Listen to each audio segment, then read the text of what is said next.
you. Yes. All right, everyone. This is so exciting. It's 3 p.m. Pacific, 6 p.m. Eastern, which means it is time to introduce Jordyn Taylor and drum roll, Paper Girl of Paris. Yay, I have mine too. Jordyn, happy book birthday. This is so exciting. Can you tell people a little bit about, I don't even know if you can express how you're feeling today. I feel like I'm exploding with happiness. Like, I actually feel like I unlocked a new layer of happiness that I didn't know existed. I am just so honored to be here with you to discuss your book because just to give people a little bit of background, I've happened to know Jordyn for several years now as my friend, as my editor, as my colleague, and my inspiration. And I know just how much work this really took you. So congratulations truly on this day. Thank you so much, Stacey. Wait, can I stop you so I can introduce you and tell everyone how amazing you are? I mean, please, go on. Stacey is such an incredible journalist. She and I started working together maybe, I guess 4 or 5 years ago when we were covering the 2016 election. And as soon as I started working with Stacey, I just immediately saw what an incredible journalist and an incredible person she is. We have worked together ever since then. And I mean, she's been with me on this book journey. When I was first working to get this offer, I mean, she was there supporting me. And so it's really, really amazing to be talking about it with you now on the day it comes out. I will support you forever and ever and ever with this endeavor. And another person that's supporting you, or another entity that's supporting you, is the Astoria Bookshop. And right before we came on, you were explaining a little bit about your history with the bookshop. Can you share why it was so important for you that you wanted to do your launch with them? Yes, Astoria Bookshop is the most incredible indie bookstore in my old neighborhood of Astoria, Queens. I used to live right down the street from them, literally 5-minute walk away. And they were just my go-to destination for books. I was just telling Christian, who works at Astoria Bookshop, that I actually bought one of my research books for the Paper Girl of Paris there. So it's also very special to be doing this with them. Yeah. And I think there's a link at the bottom of the page that everyone can see to go to their website. And if you haven't ordered the book yet, please order it from them. I'm going to be doing some socially distant book signing with them. So if you want a signed copy, that's the place to order it from. I might have to mail you mine to get signed because that's just a must-have since it's going to be sitting at the very top of my bookshelf. It has to be signed by you. Goodness. I'm happy to. Oh, nice of you. I have to have it. It's true. It'll be a collector's item, I know for sure, because I happen to be one of the lucky people that got to read the book before it came out today. And I have to tell you, I couldn't put it down. I have a picture I have to send to you. The hairs were standing up on my arms. I cried. I felt this overwhelming sense of just I have to keep figuring it out and turning the page and turning the page and turning the page. So without giving too much away or being a spoiler alert, can you give everyone viewing here who hasn't picked up the book yet or read the synopsis, can you give them a brief plot synopsis of what they can expect when picking up this book? Yes, and we'll have a totally spoiler-free discussion. So The Paper Girl of Paris, it's a young adult historical fiction, and it's a dual perspective book that jumps back and forth in time between the present and the past.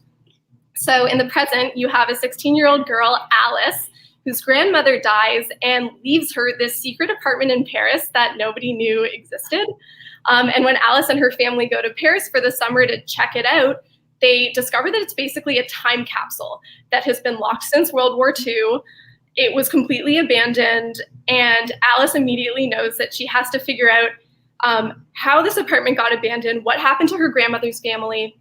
And as she starts exploring the apartment and digging through the artifacts inside, she also discovers that her grandmother had a sister, Adeline, who her grandmother never mentioned. And Alice and her grandmother were really close, so for her grandmother never to mention Adeline is a really big deal.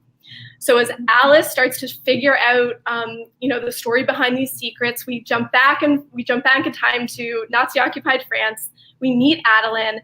We learn about her experiences under occupation, and we find out how the apartment got abandoned, what happened to the family, and what happened to Adeline. Why did she and Alice's grandmother never speak again? Excuse me, I'm nervous. Why am I nervous? Because this is an incredible day. This is an incredible day. It's such an amazing read too. By the way, your mom said that you're her favorite author, and my mom said she can't read the book. So Thanks, Mom. Mom's supporting all over the world on this book for sure. I mean, the book, it just, for me, like, it gave me the best sense of urgency and like in the best way of just riveting, like page after page of just like, what I have to know, I have to know, I have to know. Was that kind of the sense you wanted to give the reader of like a little bit of a heart pound to keep going? Yes, I personally am such a sucker for a really, really intriguing plot. Mm-hmm. That's just the kind of book that I always love to read. So it was really important to me when I wrote this book to make sure that every chapter ended with an extreme cliffhanger. Yes. And I mean, I just really wanted something that people wouldn't be able to put down. And then I also personally really love stories that have these dual perspectives and how you find out the stories are connected in really surprising ways. I really wanted to be able to do that too. Yes, someone asked us too. Oh, that was my question. Excuse me. Do you want to give us a sense of suspense with each chapter? Yes, I like that these questions are popping up, by the way, so people can follow along when they're just tuning in. And in case you are just tuning in, we're chatting with Jordyn Taylor about her book, Paper Girl of Paris, just so you guys know. So, okay, I know you have this really interesting origin story with being an author, and I'm pretty obsessed with this story because it's really, really unique. Can you give people the history of how you came to writing this book? Yes. So I have loved history my whole life, ever since I was a little kid. And I especially became interested in World War II history when I was in Hebrew school and I learned about the Holocaust. And as a Jewish kid who loved history, I was very intrigued by stories of people resisting the Nazis. And so it was a subject that I studied my whole life. In high school, I was really into it. I went to college, I majored in history, and I wrote my thesis on World War II history. I wrote it about Soviet citizens who were trapped between the oppressive powers of Stalin and Hitler. So it's something that I've always been really, really interested in. I've loved researching it. And so I've also always really loved writing fiction. And so I started working with my amazing agent and friend, Danielle Burby. And she heard that Harper Teen was looking for an author to write a young adult novel about the French Resistance. And I jumped at the opportunity. It sounded like the perfect project for me. And I wrote them a few sample chapters based on this idea that they had. And they made me an offer on those sample chapters that I wrote for them. And then from there, I had to flesh out the rest of the story and research and write a book in like 4.5 months. Oh. We're going to get into that in a little bit because I do think the process of writing for you is very unique. And I think you can really share a lot of wisdom for people who want to be novelists and journalists and writers in general. But you already kind of knew a lot about the history for sure. However, our heroine in the novel, Alice, goes through this really quick crash course in French Resistance history. What was it like for you? What books did you pick up? Did you look at specific websites or anything like that to get a real sense of the history around the time period you were writing about? Oh my gosh, you know what? I'm just going to take you over to my bookshelf to show you. This is unplanned. We're off-roading. Yes. So come to my bookshelf. So I had, oh my God, you can also see my stuffed bunnies on my bookshelf. So this, let's see, let me angle this properly. Okay, this right here is my French Resistance research section. So here, let me show you some examples of books that were incredible. This one, this is a diary of a woman. She was involved in like one of the first organized resistance groups in France. So I read a ton of diaries from, written by women who lived in Nazi-occupied France. I read also history books that have been written about the period. So it was a mix of primary documents and secondary documents. Primary documents refer to things that were written by people who experienced events firsthand. Secondary documents are things that have been written by historians. So I spent a month just reading a combination of those things. But I mean, reading stuff like this is so great because you really encounter these super vivid descriptions and you can really get an idea of how people felt at the time. What the actual thoughts were that were running through their heads. And it makes it easier to then write a first-person novel about somebody who's living through the same time period. And you and I have kind of discussed this too, about like the ethics of writing a fictional book in a real time period, in a real place. How important was it for you to get the details right? Even though the characters might not be real, but the events are. So why, how important was it for you to kind of meld those two things into reality? So I know that there are authors who feel differently about this answer. There are some people who will say, you don't need to obsess over getting every single detail right. The most important thing is just getting the main, the big, underlying forces at play. Make sure you get those right. But which I agree with. But I personally, I think because of my background in history, it was important to me to get all of the little details right, but be really enjoyable for me to do the research that's required to get those details right. So, I would really obsess over things like, okay, this family is of this socioeconomic status and they're at this point in the war. So given that information, what would they be eating for dinner tonight? And if they were going to a party, what would their stockings have been made of? Like, these were the questions that I needed to know about. If somebody is putting on a jacket, like, realistically, would the jacket have had a zipper given the availability of materials at this point in the war? Like, these were the things that I was thinking about. And so, I would go through these. Another diary that I have that was so helpful was written by an American woman who was involved with helping get downed Allied airmen out of France. She would keep lists of all of the food that she bought on the black market every day. And so that really helped give me a sense of, at this point in the war, what foods were available, how were people getting the food, were they queuing in the ration line with their card and hoping the butcher had meat that day, or were they finding ways to maybe pay a little bit more money for somebody who could procure food some other way? But I think those details too really helped add to the vivid imagery, obviously, in your book, and it made it a really enjoyable read, because I commented to you about a specific character and their tortoiseshell glasses. It's down to that kind of level of detail that you give people. It's true. If you had said I don't even know if this is historically accurate, but if they had nylon stockings, and nylon didn't exist until, 20 years later, it takes you out of the process. And I think you've beautifully mastered that. But I do know one other very nice thing you got to do while researching this book, which was take a couple trips to Paris. Can you talk about how your travels helped inspire you more while writing this book? Yes. So before this book even came into existence, when I was a teenager, my mom and I went on a trip to Paris, and I loved it. And I have so many great memories from being there with her. I remember my mom and I spent this really beautiful day in the Luxembourg Gardens. The sunshine was perfect. The flowers were beautiful. And so I knew that I had to write a scene where Adeline and her fellow resistance members, they have a picnic in the gardens. So I had these really good memories from going there with my mom that I was able to incorporate. But my husband, Tim, and I also took a trip to Paris right after I finished my first draft. So while I was writing the first draft, I spent a lot of time on Google Maps Street View, literally click through the streets. And so I would spend hours walking the routes that my characters would walk just by clicking and dragging. And which was really, really helpful. It's an amazing tool, technology. But I found when Tim and I went that it really couldn't compare to actually being there in person. And there were so many things that I picked up on when I was there that I never would have found from going through Google Maps.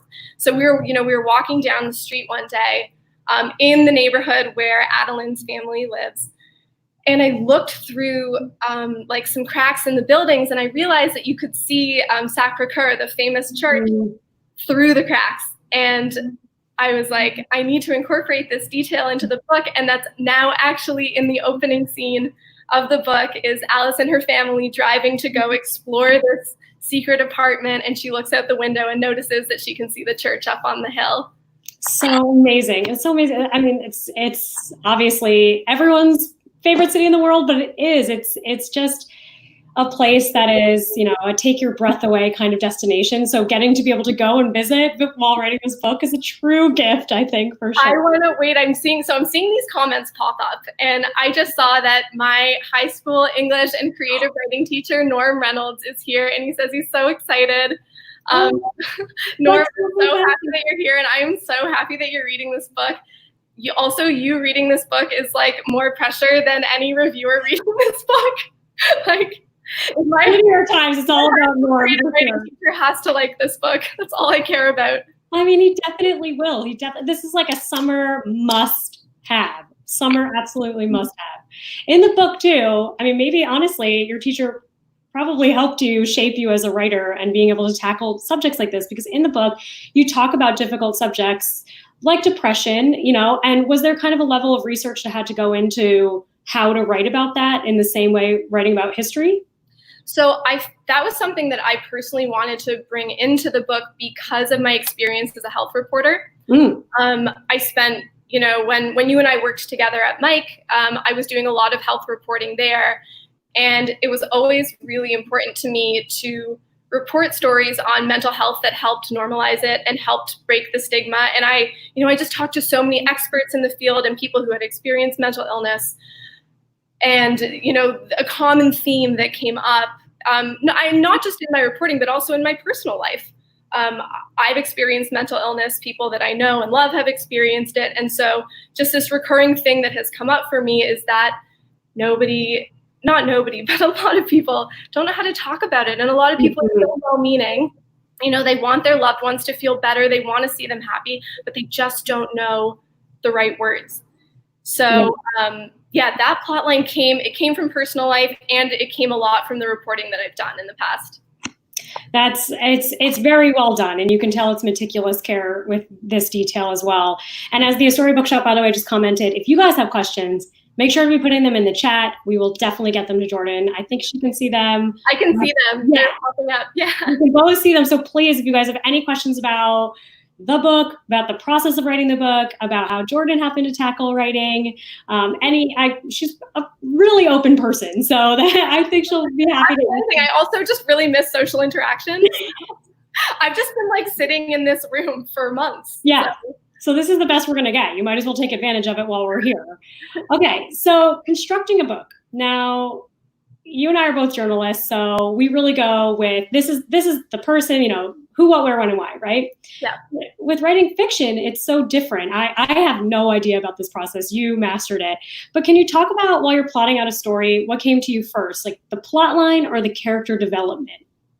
So, and again, I think this is probably different from author to author. So I don't want to say that there's one way to do it. But for me personally, I have to build the foundation of the plot first. That is the most important thing, is having that structure that you can then add to. Character development, to me, is something that you add on top of that foundational plot. But without the plot, it's like without having an outline in a story, you have all these little things that you want to incorporate, but you just don't know where to put them. And so when I was approaching creating this story, I knew that I had Alice and I had Adeline, and I mapped out their internal and external journeys in rough 4-act structures. And so I would show you my notebook with this whole thing planned out, but there would be some serious spoilers in there. I planned them all out side by side on 2 pages. And what that also allowed me to do was figure out how I could weave their stories together. When I saw them side by side, I started realizing okay, Alice can discover something here about Adeline that matches up with what Adeline is doing in 1942. And so it was a really useful tool. And once I had that planned out, then I could start figuring out, how to make these characters come alive within the structure that I had created. That's definitely, I think, a good mapping tool. By the way, Brett Williams says, Jordyn, why are you so talented? Also, I think we'd all love to hear the story of the book dedication, which is very nice and good. And it's funny, because I read it before it was published. I haven't even seen your book dedication. So, okay, I think this is when we're going to have to make a surprise guest appearance. Yes. Sorry, come on. Please, just come and wave, and then you can return to your perch. This is Tim, my husband. Wave. Hi, everybody. How are you? That's the man, the myth, the legend. This book is for him because I just can't tell you how many times Tim has read this book, has listened to me read sections of this book out loud to him. Tim also, this is how dedicated he is, he also reenacted a scene with me from the book. I said, Tim, I need to write this scene where Alice and Paul meet up on the sidewalk, and like any teenagers who have crushes on each other, they have a really, really awkward greeting and they like awkwardly try to hug. And I said, we need to figure out how this awkward hug would actually play out. And so I made him like hug me awkwardly. And I was like keeping track of, okay, so my like elbow touched your shoulder here. And so yes, all this is to say, Tim is incredible. I'm so grateful to him. He's just amazing. And there was no choice of who I would dedicate this to. Oh, absolutely. He's a winner for sure. I think anyone who knows you knows he's the best for absolutely sure. Also, and actually, I have to shout him out too, because when we were in Paris, I had full days where I was running around the city trying to find locations that would inspire scenes in the book. And he was just along for the ride. So excited to just be there, like running all over the city with me. It was amazing. Oh, that's the best. I definitely want to circle back to him when we're talking about your writing process, because I do think he's an important part of that process for you for sure. But with these characters, they're all in their teens, right? Was it interesting for you to try to tap into that teen psyche again? You know, like how did you kind of get into that mindset? Because obviously being 16 years old is very different now. How did you kind of like get into that mode of being a 16-year-old again? So, I actually think it really helped to have gone to Paris when I was the same age as Alice with my mom. And I remember the feelings that I had walking through the streets. I remember looking at everybody that I passed and being like, you are all the most attractive people I've ever seen in my life. And so I felt like I could put myself in Alice's shoes as she was experiencing Paris for the first time. Adeline, on the other hand, I feel like, I always feel weird being asked if I relate to Adeline, because I'm almost like, she is so next level heroic, which you will find out when you read the book, that I'm like, I'm not worthy. I just admire you so much. I love that. she's definitely an admirable character. All of them are great, and it definitely makes you wish you grew up in Paris as a teen, and it's a totally different mindset that I loved being involved in while reading, for sure. I'm trying to express these things without giving anything away, because it's very hard not to, but it's so good. You guys just have to trust me when I tell you to pick it up right now. Thank you. Okay, so let's get into the writing process bit a little bit now that we can talk about Tim a little bit. But like we talked about in our introduction, I've known you for a long time, and I know that you're a very hardworking journalist and editor. I have no idea.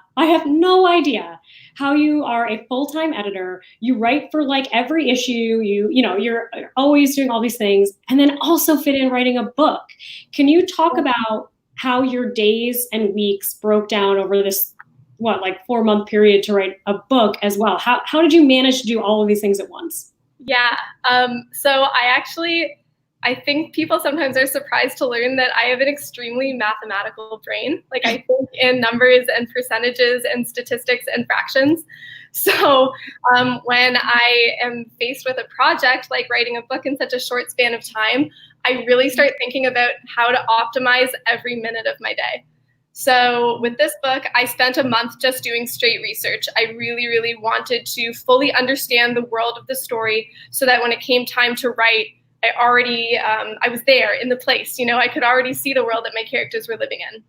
So I got that month of research done, and then it was time to write a book in 3.5 months. So with a full-time job, based on the deadline and the word count that I knew that I had to hit, I calculated that I had to write around 5,000 words a week. And so I realized that one thing that was super helpful was writing on my phone on my commute. So, on a 35-minute commute, you can write between 250 and 300 words, multiply that by 2. That's a minimum of 400 words a day, or 400 words a day just on your commute.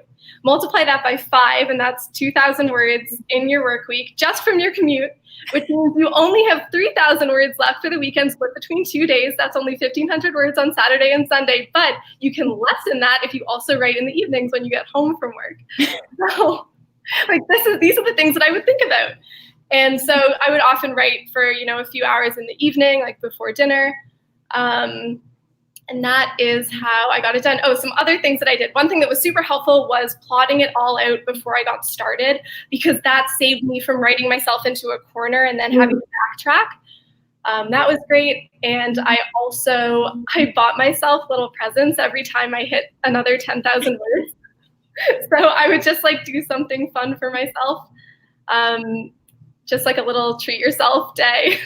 You are the embodiment of that Beyonce meme of like, you have the same number of hours in a day as Beyonce does, and you are using them just as well as she does. I mean, thank you. Thank you for comparing me to Beyonce. Very generous. It's true. Nina, who actually is another editor friend of ours at Travel Leisure, she said, tell us your multitasking secrets from another full-time editor. It's true. This is hard. I think you make it sound very easy and you make it sound joyful, which is the best part. But I think people need to know just how hard you really worked for this. And you did, And I think that that's an important thing, but you make it look like anybody can do this. It really helps that I love it. I mean, it sounds like what I just described sounds like a lot. But it didn't feel like a lot because I genuinely was excited to get back into the world of the story when I got home from work. And I loved it. I loved doing it. I loved being there. I loved hanging out with Alice and Adeline. So it didn't feel like a lot, but when I say it out loud, it really does sound like a lot. Oh, it's amazing. And really, how important to you was it also to have a really supportive system, like with Tim, with your family, with your friends, with your editor, with your bosses at work? Can you tell us how you prepared them for what you were about to do? Oh my gosh, so important. Yeah, this is like a thank you to all of my friends and family who just understood that I couldn't make any plans. For those 3.5 months, I was just fully in recluse mode. That was one thing that really did help me get it done, though. I had to become okay with saying no to things and just saying, I'm sorry, I just need to sit at home with my laptop. Mm-hmm. And I'm just so grateful for everyone that supported me. I mean, there were people who read sections of it. My mom read the book as soon as I was finished the first draft, and that was so amazing. I mean, Tim has, as I said, listened to me read this so many times. Danielle, my agent, read this. And my editor at HarperCollins, Catherine Wallace, is so incredible. I mean, she is such a talented, brilliant editor. It was a joy to work with her. I mean, I feel like we were just connected by brain. Yeah. She really pushed me in ways that I never would have even thought to push myself. Yeah.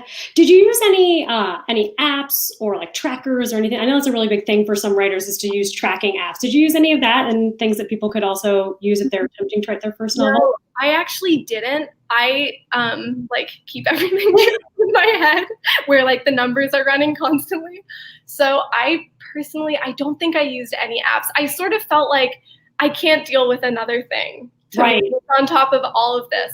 Right. So I would just, one app that I did use was a Microsoft Word app, which made it really easy to transition between writing on my phone and writing on my computer. That's smart. Sometimes, when you're using Google Docs, I find the files don't transfer very smoothly, but with Microsoft Word, they really did. So that was helpful for me. But other than that, nope, it was just me and my computer. That's super, super smart for sure to be using one document area to keep it saved. You hear these horror stories about not backing files up. So yeah, every single time I edited something on my phone, I immediately emailed it to myself. So there's just no way. That's the nightmare. So what I was thinking about you, and I was thinking about the things that delay me or get me off track. Did you have any writing kryptonite that was I'm hungry? What are your writing kryptonite things that get in your way that you had to push past while writing this book? I mean, sometimes I live in Long Island City, Queens. I live next to this beautiful boardwalk. And so sometimes it was very sad to look out my window and see a beautiful sunny day and know that instead I had to be hunched over my computer. But I did sometimes take my laptop outside to get some sun while I was writing. So that was really nice. But honestly, as for writing kryptonite, for me, I feel like my kryptonite is not having a deadline and not having an end goal, because I'm so methodical in the way I structure my life. I really need to have that deadline. But once I have the deadline, there's really not very much that could steer me off path. Yeah. And I stick to it. And if I don't hit those 5,000 words a week, I'm really going to stress about it. Were you giving yourselves those deadlines, or was it your publisher and editor helping you? So my publisher gave me a deadline. I think they gave me around 4.5 months to write the book. And so I told myself, this is another thing that I do to make things happen, is I personally gave myself the 3.5 month deadline, because I wanted that month buffer zone just in case something went wrong. I don't know. Just in case I got stuck, give myself some extra time. Best case scenario is you submit your draft a month early to the editor at HarperCollins that you're working with for the first time. So yeah, I kind of gave myself an extra tight deadline just to be safe. Girl, I think you are the only writer on earth who is let me get this in early. I think the rest of us are applauding you for sure for that, because as you know, as an editor, if you say Tuesday deadline, that means Tuesday at 11:59 p.m. for most people. So, I mean, yeah. Never, ever from you. Dude, that's what I'm to say, because I see Mike's watching us right now. Mike Darling, our boss at Men's Health. So, Jordyn's boss. Hi, Mike. We are both very good, organized employees. We get everything done so early. But I mean, it is. It's definitely a really good tip for sure for first-time writers. But so did we discuss how this was you had submitted books before? Is that correct? Yeah. So let's talk about that. What was that like? How did you get over to submitting something, not hearing back, but keep going? Yeah. How did that happen for you? Okay, so let me give people the overview of this journey up until this book, because this is the first book that I've had published, but it's not the first book that I've written. So, I mean, I guess honestly, it might be 7 or 8 years ago that I first started working with Danielle. A similar situation where she had heard that a publishing house was looking for a specific kind of story that she thought I would be a good fit for. That project didn't end up working out, but I was still so excited about the possibility of writing a novel. And so I wrote 2 more that we went out on submission with. They both came really, really close to getting a deal, but ultimately fell through. And then finally, this dream opportunity came up. And each rejection definitely was it hurt a lot, but I learned something from each one. I think I got way better as a writer from each experience of writing another book. And all of that helped me finally in this process that ended up working out. But I think it's really important to talk about the failures that come before the good thing, because it's real. That is realistic, that you're going to have to deal with rejections, and it really freaking sucks. But if you love something, just keep doing it. Yeah, perseverance in this kind of industry for sure. Was there anything that any kind of tip or trick that you would do to submit again and keep going again? I'm trying to think. I think it's really, really important to read a lot. Especially in the genre that you want to write. I think it's important to understand what are the tropes, the same motifs that keep showing up again and again in the books that are getting published. What are the themes that show up again and again? Because yes, we're creative and we're making art, but there also is a commerce business side to this. And so you want to create something that makes you really excited and lets you be creative, but that also works within, the world that you're trying to get published in. Very, very, very smart.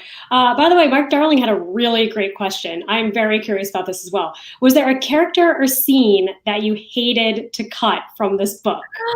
Oh my goodness. Was there anything that I had to cut? That is such a good question. Let me think about it for 1 second.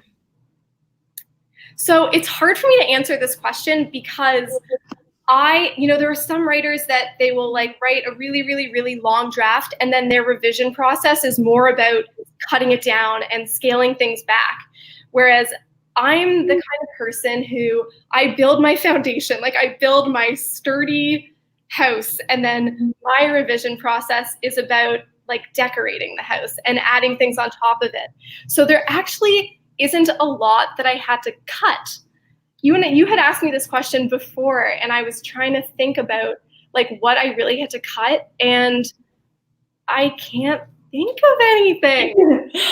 I mean, I will say there were some potential outcomes for the story that I had considered that I didn't end up going with. And I can tell you that one of the outcomes that I had considered would have been like, it was like so heartbreaking and crushing that I think my editor literally said, "You can't do that to people." Like that. Okay. We have to talk offline because I need to know. Yes, I'll tell you what that was. And if anybody reads the book and is curious, message me and I'll tell you what it was. So yes, there were like potential plot lines I considered, but there really wasn't anything significant that I wrote and then had to cut. It was more about adding way, way more stuff. Hillary Gray wants to know, what was your biggest challenge in your writing process? So for me, I think the biggest challenge was writing the character of Adeline's mom, who is in this gray area between good and evil. So she's opposed to like outright resisting the Nazis because, she's living in this new world where France is occupied by these invaders. She doesn't know how long they're going to be there. And so in her mind, she's thinking like they could be here for the next 100 years. And I'm going to try to make the best of this really horrible situation. Mm-hmm. And Adeline's dad is also dealing with PTSD from his experience in the First World War. And so, Adeline's mom sort of wants to create like a safe space in the home for him. And she feels like if she gets too riled up about everything that's happening in the streets, it could upset him. And so she's sort of conflicted between supporting her family and making the best of a bad situation and resisting the Nazis, who she knows are terrible. And I find that it's so much easier to write people that are clear heroes or clear villains. But when you have to write people in this space in between, it can be really, really hard to find that nuance. But it's so important because realistically, in World War II France, most people were not part of an organized resistance movement. Mm-hmm. A very, very small percentage of the population was part of any of that. Most of them were ordinary people who were trying to survive, who didn't know when the occupation was going to end, and who, just maybe they did what they had to do to survive. Yeah, trying to just survive each day. Yeah. Oh, that's fascinating. I think that would be very difficult for sure. Yeah. Leasca Norris also asks, did you talk to anyone who lived through Nazi-occupied France while writing this book or researching it? So I didn't. I had 3.5 months, and I wish if I had years to work on this book, that would be my dream to be able to do that. The closest that I felt I could come was reading these incredible diaries from people who were there at the time. I watched a lot of documentaries where people who had experienced it shared their stories. But I unfortunately didn't get to speak to anybody who was there. You know what you should do instead? You should find a couple of people who did and send this book to them. I bet they would really enjoy reading it. I bet that would be amazing for them to get to read, for sure. That's an incredible idea. Yeah, let's do it. We're going to do it. I'm going to help you with that after because I feel like I do that. Okay, so something to, and then Jen Keefe said, which character was the hardest to write dialogue for? Oh, that's a really great question. Okay, and so this is another thing where Tim helped me out. We would just practice things. I think, I really want to get this answer correct. I think it was really hard for me to write dialogue between Adeline and von Groth, who is, again, I don't want to give too much away, but he is a high-ranking Nazi officer who's stationed in Paris that Adeline has a lot of interactions with. And he's so incredibly evil. I based him off this Nazi Klaus Barbie, who was known for really, really horrific torture during the war. And so I almost didn't see him as a human at all. And so it was hard for me to write dialogue because when you write dialogue, you do have to treat somebody as a human. And so it was hard for me to write a scene between this guy talking to Adeline in what, in his mind is a romantic conversation. I'm I don't want to think of you having a romantic conversation. You are a terrible, terrible person. Mm-hmm. So that was really challenging. That's a great response. And yes, people are going to really enjoy those, I think, too, because it shows the effort and passion you really put into those as well. Guys, keep asking your questions because these are all amazing questions for sure. Okay, Andrew actually asked this question because I also want to get into this. I don't know how any of you wouldn't know this about Jordyn, but in case you don't know, she is like the reader to end all readers. I will not join a book club with her because she reads too quickly and is on like 8 books a week. So, so I will say every book you've ever recommended to me is excellent. And I think it helps people get to know you as a writer to know how you are as a reader. And Andrew asks, which authors inspired you to write? So, I mean, the thing is I read so many different genres and I feel like I have favorite authors in all of these different genres. But when it comes to historical fiction, one of my favorite writers is Ruta Sepetys. I'm just starting her book, The Fountains of Silence, that came out last year. But she wrote this book, Between Shades of Grey, that I absolutely loved about people in World War II Lithuania who were deported to Siberian work camps. And what I love about her is that she can write about these really, really heavy topics, but still in a really fast-paced and gripping way. And I also really love how she shines a light on these stories that not a lot of people know about. So I love her. I also love Elizabeth Wein, who wrote Name Verity, which is one of the books that inspired me when I was writing The Paper Girl of Paris.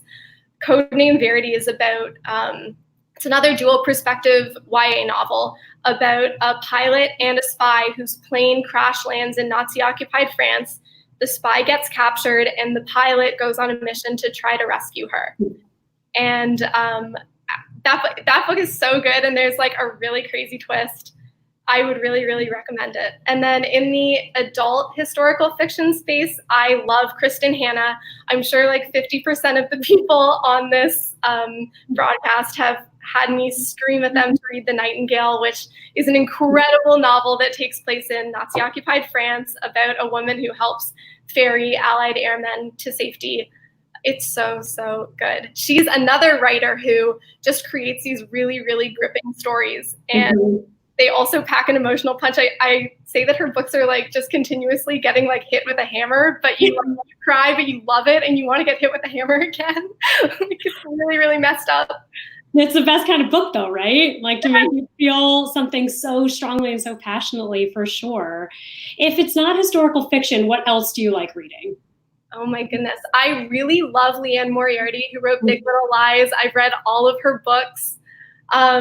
I love those sort of like insidery, like gossipy stories between women where it starts off seemingly really lighthearted and chill, and there's like some deep, deep, dark secret brewing underneath. What do you think is a majorly underappreciated novel that people really need to get on board with? Oh my goodness, this is so hard to answer right off the bat. Okay, I'm gonna like totally take a cop out and say the 5th Harry Potter book. I did an Instagram takeover over the weekend where somebody asked me what my favorite Harry Potter book was, and I said it was book 5, and I learned that is a very controversial opinion. But it is my favorite Harry Potter book. I love angsty Harry. I just really, when I was 15 and I was reading that book for the first time, I really, really identified with him. And so I'm gonna go with that. I think that's a great answer. And that also is a good segue into another question that I have, because it's another great book turned movie. I want this to be a movie so badly. I want Paper Girl of Paris to be a movie. And if it became a movie, who would be your dream cast? Oh my goodness. You know what? I knew you were going to ask this question and then I forgot to come up with my dream cast. I already have one person. Okay, can you tell me who you think? Okay. I really need Paul to be Timothée Chalamet. Oh my God. It is Timothée Chalamet for me all day long. I don't know why he's actually what I pictured in my mind. Like, oh my goodness. I picture somebody a little bit taller. I actually don't know how tall Timothée Chalamet is, but in my mind, he's a little short. I picture tall maybe being a little taller. But I love that. I really love where you're going with that. I think their energies are kind of the same. Maybe because he gives me like French vibes, even though he's not. Although, doesn't he speak French? Maybe that's what it is. You know who I like just came to mind who I think would work? Do you know Ezra Miller? Yes. He's in The Perks of Being a Wallflower. Like, he gives me Luke vibes. Yes. Like the angular face and the long dark hair. I mean, frankly, Emma Watson would also be another great one. Oh my God, Emma, listen, you're watching, you're free. Let's talk. I think that this the cast would just be like who's who of young Hollywood for sure, because it's just tailor-made for that. It is. I hope this turns into a movie in a heartbeat because thank you. I mean, really. So also, can you talk to us about, is there any more future for these characters? Will we hear more from them? Like, we're not going to hear more from these characters for now. But I can say that I'm working on another book. I am really excited about it. I can't share any details, but there is more to come. It won't be from this world, but it'll be from another world. Oh, that's so exciting for sure. Can you tell us anything else about it, or should we leave it a secret? Stay tuned. Okay, that's a good, very diplomatic answer, that's for sure. Thank you. So for this book, what is it that you hope your readers walk away with? Like, what feeling are you hoping that you leave with them forever? So I think what I want people to walk away from, and I really tried to have this message come through in Alice and Adeline's stories, is this empowerment to speak up for what's right, even when it's hard to do. And I don't want to explain it too much, again, without giving any spoilers, but they both learn this lesson. They both go on this internal journey where that becomes really clear. And I hope that's what people take away with them. And also that they just like get lost in a really great and gripping story. Yes. Like, I hope you freaking enjoy yourself reading this book. And this book too, I think is, first of all, I think it's great for any gender, but I think especially for young women, it's such a powerful read across the generations, right? Because these characters are so strong, right? And so, like you said, they're gripping, but I think that they're women with their own minds, with their own abilities, pushing past whatever people are expecting of them. How important was it for you to write women in this way that it's just so uplifting and strong? Well, you know me, obviously that's so important to me. And what I really love about Adeline's story is that the fact that she's a woman is really an advantage to her in the role that she's playing, and she's an extreme asset to her group of contacts. It was so important to me because as a young woman growing up, I mean, I remember the books that I read that helped shape me into the person that I am today. Like, I mean, this sounds so cheesy, but like reading the Princess Diary books when I was a kid and reading this story about sort of like an awkward, nerdy, misfit girl who discovers herself and like blossoms into this incredible person, or the incredible person that she really always was inside. And she learns to accept who she is. I just remember the feelings that I got when I read those books, and it's really exciting to me to be able to, I mean, hopefully write a book that helps another young girl figure out who she wants to be in the world. Oh, I love it, for sure, for sure. I think the entire kingdom of Genovia would be very proud of you with this book. They already all have it on order from storybooks, that's for sure. Okay, Melissa Radzimski, I hope I said your name right, Radzimski, says, what parts of this novel felt the most personal to you? I think for me, the mental health plotline in this book was really, really important to me. It was really, I wanted to give people a framework to be able to talk to their loved ones about mental illness in a way that maybe they never had before. Like, I really hope that, if somebody is experiencing what Alice's family is going through, just to give people a little bit of background, Alice's mother is, Alice's whole life has gone through these sort of dark phases, where her mood really goes down. She doesn't want to socialize. She doesn't want to go outside. She has a hard time getting out of bed. It's been on and off all throughout Alice's life, and nobody in the family really wants to talk about it. They do their best to cheer her up, but they can never really get through to her. And so I hope that somebody reading this who, maybe has that going on in their own life really can learn something from this. Mm-hmm. So it just felt personal to me, having, again, like experienced mental illness and, seen it in my friends and my family.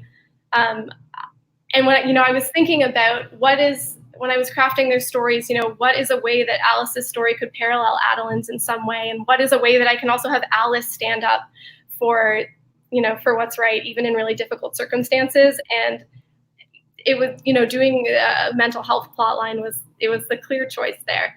Yeah, it's a wonderful one for sure. And if you're talking to an aspiring novelist, do you think that you would tell them to kind of weave in things like this that they know, kind of write what you know kind of advice, or what is it? Yeah, I think it's a balance, because you definitely want to draw on your own life for inspiration, but you also have to be thinking about what the reader really wants to get out of this. And you can't assume that the reader is going to give a poop about who you are or what's going on in your life. So I think it's really great to draw on specific experience that you can use to craft characters, that you can use for descriptions. But I wouldn't just say necessarily to write a book about your own life. I don't know if that's a really good answer. And I think I want to think about that a little bit and get back to you. Okay. Well, we can keep talking too about advice that you'd give to aspiring novelists, especially things like pitching, right? Would you suggest finding a great agent like you have, an editor first, or do you think pitching, sending out blind to publishing houses is best? What kind of is your process advice to would-be writers? The only process that I have experience with is using an agent to pitch to publishing houses, which has worked out really great. But I mean, there are people that go the self-publishing route and are really, really happy doing that. And working with an agent, I got so lucky because Danielle, you are the most incredible agent in the world. I'm so grateful to you. But I think it's really important when you're working with an agent to find somebody that you really connect with and who really gets what you're trying to do. So I really love working with an agent, but I think it's important to find somebody who you have a really strong connection with. Also, what about brutal honesty? What about the people who are giving it to you straight? How important is it to find someone in your life that's going to tell you, hey, this isn't working out? It's so important, because those people who try out for American Idol and they just really, really suck. And Simon Cowell's like, it's going to be a no from me. And they're like, everybody in my life has told me that I'm an amazing singer. You need somebody in your life who's going to tell you if you need to change something, so that you're not the person who goes on American Idol and thinks really good. It's really, really important. But of course, you want that to come from somebody that you also love and who also loves you and wants the best for you. Yes. Oh, it's true, but it helps, right? Because then you're not wasting time going down a path. Instead, you can just immediately divert. Yes. What does literary success look like for you with this book? What do you think you would measure as success? Like right now, like I said, I've unlocked this new layer of happiness that I feel like, and this is something that my therapist has said to me, all you can control is the work that you put into it. And everything that happens afterwards is whatever. You can't control it. And so, I've done all of my work, and now I just get to send this book out into the world. And so I feel very successful right now. I feel so happy. This is, the end of an almost 2-year process. So I just feel really great right now. Did you buy yourself any birthday gifts today for your book? Oh my God. Celebrate. What did I went on Amazon and bought myself a lot of really fancy snacks. Really fancy trail mix, not just some peanuts and M&Ms. We're talking dried cherries, dark chocolate, real luxe. I mean, that's really, you're going off the rails a little bit. Oh my God, you guys. Well, and then you might have bought yourself a little present, but you've already begun writing another book, or have you started yet, or are you waiting to give birth? Yes.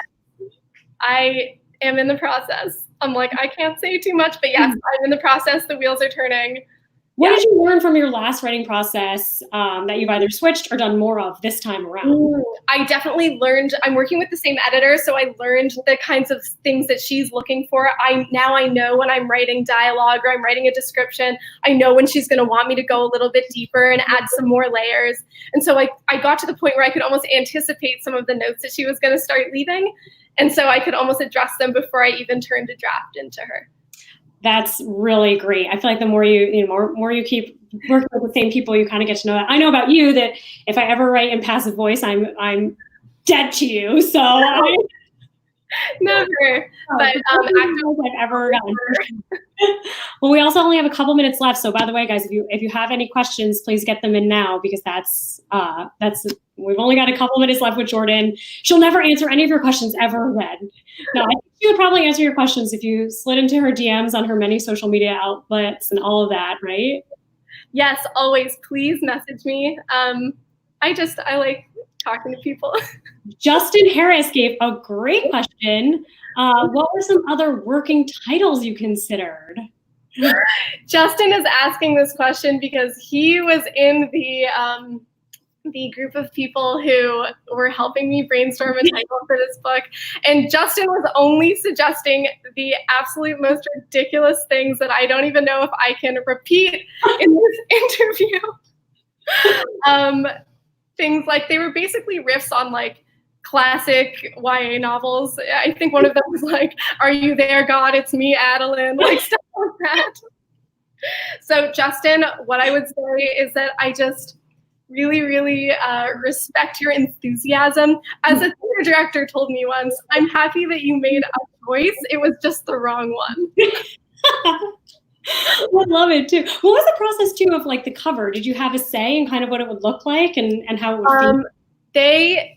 They did such an amazing job. Jessie Gang, who at Harper, who designed this, is so incredible.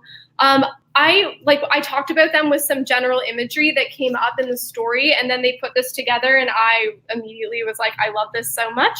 So really not much changed between the original version that I saw and this final version. Originally, there were more windows that were lit up at the bottom, and I suggested maybe just having one. That was like my little touch that got added to this book. But one thing that I didn't even notice, like some symbolism in this cover, is that the title is presented in these layers. Mm-hmm. And it's supposed to represent how the truth about Adeline is concealed beneath so many layers that Alice has to dig through. That's another brain I really can't get into as a designer. It really is so representative of the book and what you're going to get into while reading this, that I think it's a fantastic art. It's almost like you wish you had more feedback to give them, right? Oh, I know. I was like, who am I to give you, like, this is perfect. I also, I didn't realize at first. It took me like a few minutes to realize that it's the colors of the French flag. Oh, it's perfect. It really is. It's perfection. You guys are going to love, you're really going to enjoy reading this book. I'm so excited for all of you to go on the same journey I just got to go on, for sure. Who do you think you're more excited about for feedback, your mom or Tim? Oh, Mr. Reynolds, my teacher. It's Mr. Reynolds. Who am I more excited for? They've both given me feedback already. So I'm just excited for everybody to read it. I know that's like that's a cop-out answer, but I really am. Read the reviews or not read the reviews? What do you think? What's that? I said, do you read the reviews or not read the reviews? I found the perfect balance where I have Tim read them first and read to me the good parts.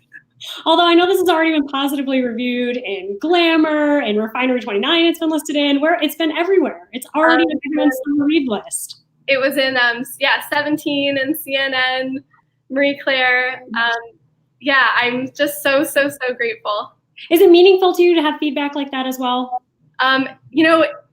I guess it shouldn't be, but it is. It definitely is. It's really nice to work on something for so long, and then to see it praised like that. It does feel really, really good on like a surface level. It's really nice. Yeah. It's so exciting. It's really exciting to open my browser and see my book there. Like for so long, it was just me and this book sitting in this room at my little writing desk over there, and now other people are seeing it and they're sharing photos of it. I mean, I'm blown away, and I'm so grateful. Oh, it's so amazing. Well, we have 1 minute left. Do you have any parting thoughts that you want to leave with people as to what they can expect or why they should pick up your book and read it ASAP?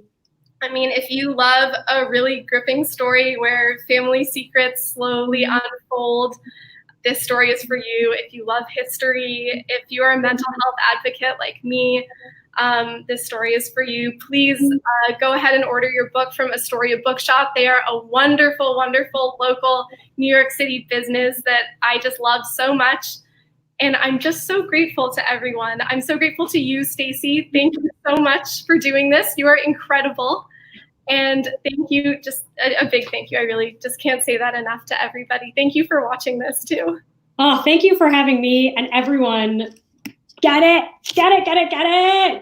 I can't even express. Get it on Astoria Bookshop, like Jordyn said, because yes, supporting small bookshops right now is also wildly important. But this book, I'm telling you guys, you're gonna lose it. Share it with everyone. Share it with your book clubs. Jordyn, you're the best. I'm so proud of you. Oh, thank you, Stacey. Thank you, everyone. Have a great day. Bye.